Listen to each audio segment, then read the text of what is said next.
here this morning. This morning we start a series on one of my favorite things to talk about. Some people it's going to bore to tears, some people are really going to enjoy it. I make the lessons, I get to choose what we do. Not completely true. We're starting a series this morning on the drama of Scripture.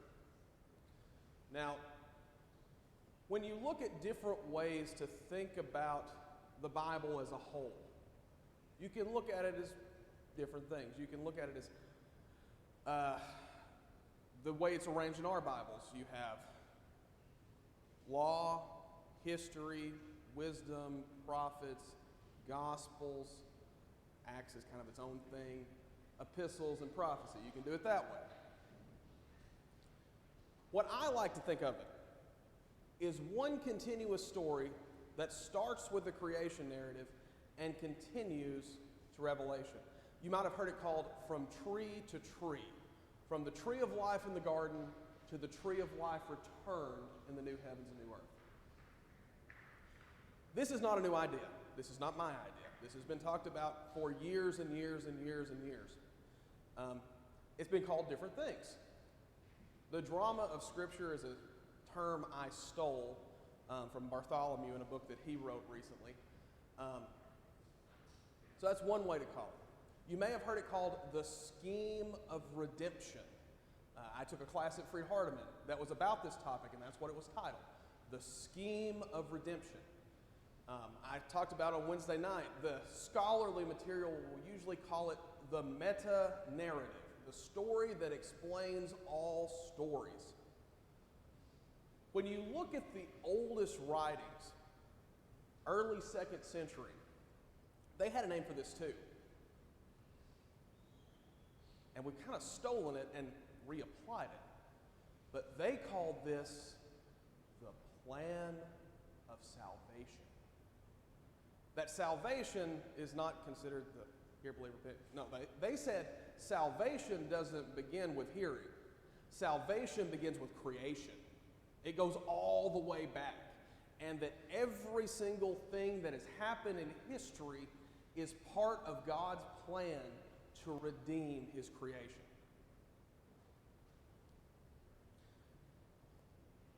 So yesterday I was out on the canoe.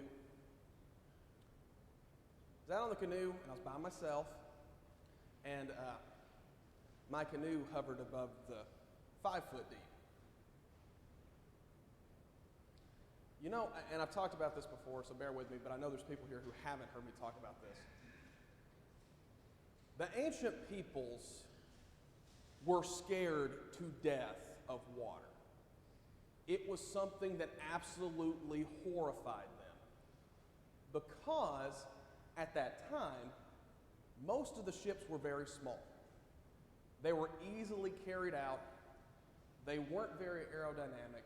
And if you got pulled out into the sea, even something as small as the Sea of Galilee, which is really just kind of a big pond, there was a large chance of you capsizing and dying. Water's scary. Yesterday out in the canoe, I noticed something. It's really nice when water is working for you, right? Whenever you're following the current creation narrative. I was taught to look at this passage more or less as an ancient science book, okay? Now, unfortunately, that is a terrible way to look at this passage, because the original audience would not have thought this was a science book in the way that we think about science books.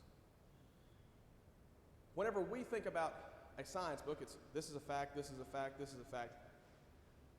This morning I'm going to challenge you. There's a whole lot more to this narrative than just a list of what happened.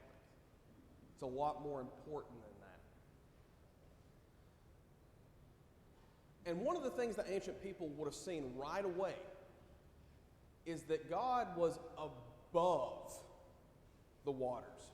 Space meant something to them. By saying that God was above the waters, that meant God had higher priority and superiority to the waters. He was above that chaos.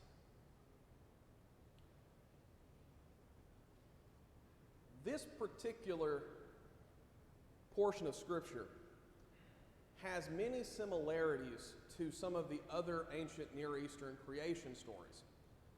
And I think this is on purpose, because Moses here is trying to get us to realize that those stories have elements of truth to them, but they don't quite get it right. When you read through most of those stories, it goes something like this. There's several of these. The gods one day were up in their realm, and they looked down at the earth,